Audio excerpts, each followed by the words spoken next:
কাল কিয়ামতের দিন আল্লাহ পাকে ফরমাইবা এই রকমের কোন দোকানদার কোন ব্যবসা বাণিজ্য করনেওয়ালা এগুলা কোন দল আসনি যারা দোকানে ব্যবসা বাণিজ্য খারবারে কন্ট্রাক্টর দিয়ে তার দুনিয়ার ঝামেলায় আমার জিকির থাকি নমাজ থাকি ফিরাইয়া রাখতে পারছে না। এই রকমের কোন বন্দা কোন আমার বন্ধ হল আসনি কোন জমাত আসনি মুসলিমরা এই জাতীয় ছোট্ট এক জমাত কিয়ামতের দিন খাড়া হইবা, ছোট্ট এক জমাত খাড়া হইবা। এরা হয়ে পরবর্তীকার আলম আমরা দুনিয়ার থাকতে বার্তা কি বদলে নামাজ পড়িয়া গেছি, বাজারও গেছি, খাই খাওয়া করছি, ব্যবসা বাণিজ্য করছি, কন্ট্রাক্টারি করছি আপনার, কিন্তু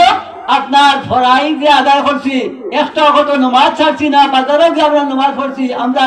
কারবার করতাম কিন্তু খান লাগাই গেছি মুয়াজ্জিনে আযান দিলেন গর্তাই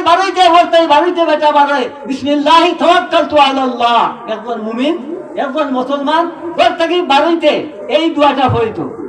এই দোয়াটা পড়িত হাদিসের মধ্যে আছে যে মানুষে যে ইমানদারে যে কলমা পড়নেওয়ালা গর্তাকি বাড়িত মুমিনের সব কদমে খালি সওয়াব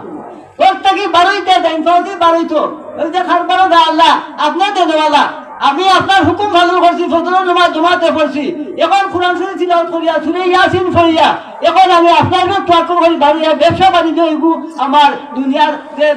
শরীরে গু দিছ খানির লাগি এই কারণে আসল তো আপনার ইবাদত করা, কিন্তু আমি শরীর যদি না খাই খাওয়ার ব্যবস্থা না থাকে আমি তাহলে আপনার ইবাদত করবো কিনা, আনা খাইলে যদি আছে তো আমি রাগ হইব আপনার ইবাদত করতাম নাই। এই কারণে আমার ইগু একটা জরিয়া ব্যবসা বাণিজ্য করতাম আগু হালাল করিয়া দিছ আল্লাহ আপনার রিজেক্ট দেনেওয়ালা, আপনার ব্যবসা বাণিজ্য বরকত দেনেওয়ালা, আপনার তাওয়াক্কুল করি বারইয়ার